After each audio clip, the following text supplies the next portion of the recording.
Macedonian for 58, and I was thinking, what are the top 10 giant floating heads in video games?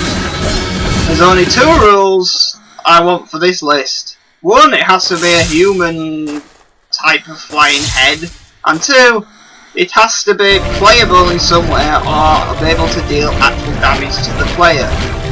And there will be spoilers, though in the game and this is just at least a decade out. So let's get on with the list! Number 10.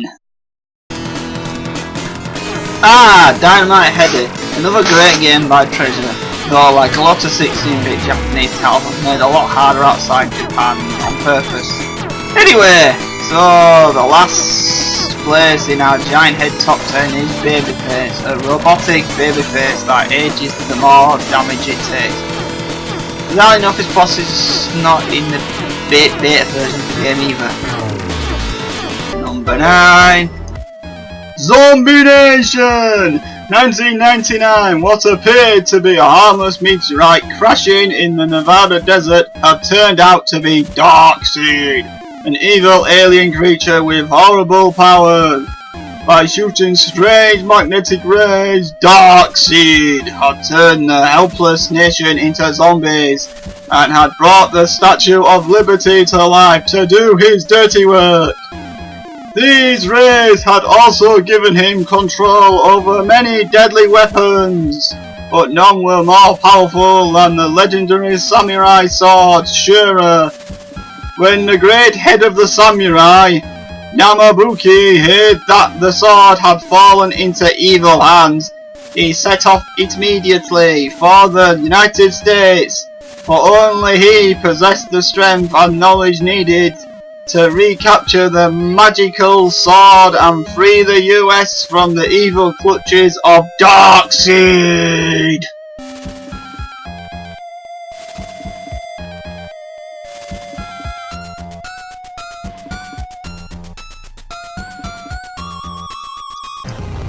What else needs to be said? Oh yeah, you fight the Statue of Liberty and an axe throwing almost naked guy. No, the head samurai got banned from this list because it was originally a game about a flying Tengu mask, not a floating head. So instead, it's Ninja Assault. Your Highness, you are safe. The evil master is behind that screen! Please excuse us, Your Highness.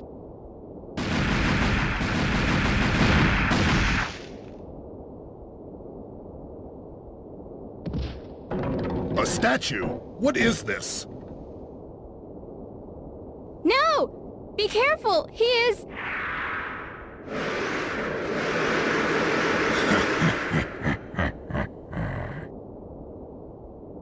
Let us have some fun before my ceremony. I will bury you before your princess.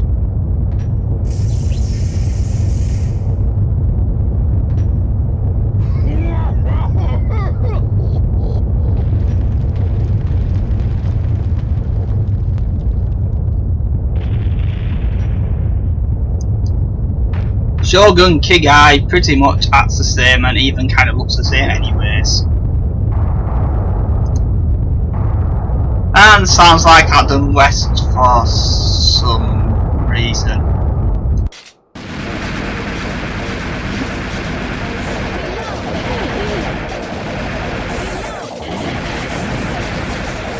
Number 8. Zombies Ate My Neighbours, or just zombies if you live in Europe. The final boss is the mad scientist Dr. Tongue. In the second fight with him, his final form's a giant melting head. He also looks like the mad scientist toy from the 2006 Monster Pocket reboot series. Weird. Number 7. Gradius 2, the sequel to the original Konami classic Gradius. Gotha is the real final boss, a skinless humanoid who does not attack and just says how awesome he is, then just dies in seconds. Like 90% of the final bosses in the Gradius series and spin-off series. Gotha never showed up in any other game for years, but it's a fairly powerful Yu-Gi-Oh card which can fight back unlike his video game counterpart. So what happens to him? Or her or After he blows up, he splits and turns into this. Ugh, Japan!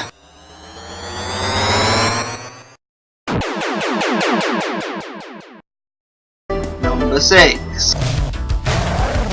Narc, one of the very first digitised actor games ever made, where you play as a bunch of drug-busting cops. You never said why the dog and miss split into baby dogs when shot. Must be amoeba dogs or something. Yeah, anything else gets blown up in gory pieces. Yeah, logic.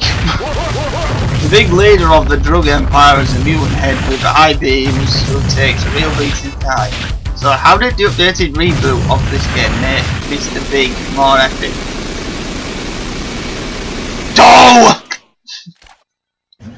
Number 5. Total Carnage, the sort of sequel to Smash TV. When you reach the end, you'll finally get to face General Akbu in his baby milk factory. After a long fight, he will hide in a giant head version of himself. Hundreds of lives lost later, he becomes Hitler? And then the Red Skull? Another trap.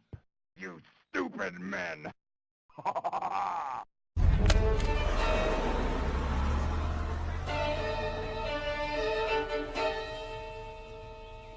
Okay. Even after this, he's still not dead. So what's your reward for spending enough money to fully buy a house mortgage? Trying to beat this game.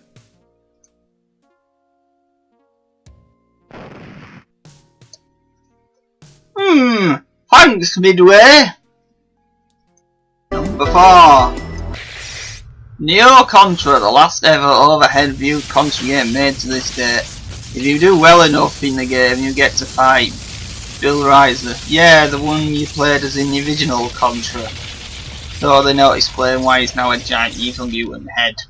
Oh yeah, and if you beat him first time, he turns into an even bigger mutant head, which is literally just dodge him for like 30 seconds and you can't really damage him. I mean, that gets you the best ending. Number 3. Midnight Resistance was Data East's take on Contra. Used a different control scheme to other Contra clones in the arcades, using like a twin stick like thingamajiggy.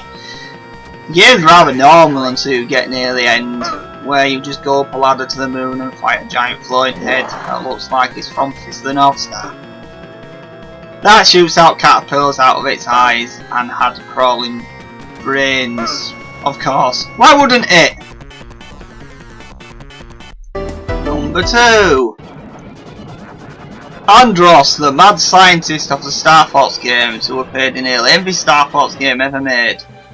Though for the so-called smart, genius, mad scientist, he uses the exact same attacks in every game. Also, out of all the giant floating heads in this list, he is the only one to appear in multiple games. Number 1. So at number 1 is a very obscure title from the second disc of the Dizemon Kids CD on PS1, which was a Space Shooter Creation series. The title is Headroom. Everything in this game is a flying head, even the bullets, so it had to be at number 1. Also, everyone's bald in it for some reason. The game also had an edit mode where you could pick up to 16 stages from any of the 102 games on the disc and pick any player ship as well. Which lets your flying head go on an even more epic quest fighting Belial, dragons with fire attacks that do nothing at all. Totally not creepy looking kids. 5 guys and some guys with pants. Angry motorists. Even bigger giant heads and my eyes! That was the end of the top 10 giant floating heads in video gaming. I hope you enjoyed this video, and if you did, maybe you can comment or like the video if you wish. Anyway, bye for now!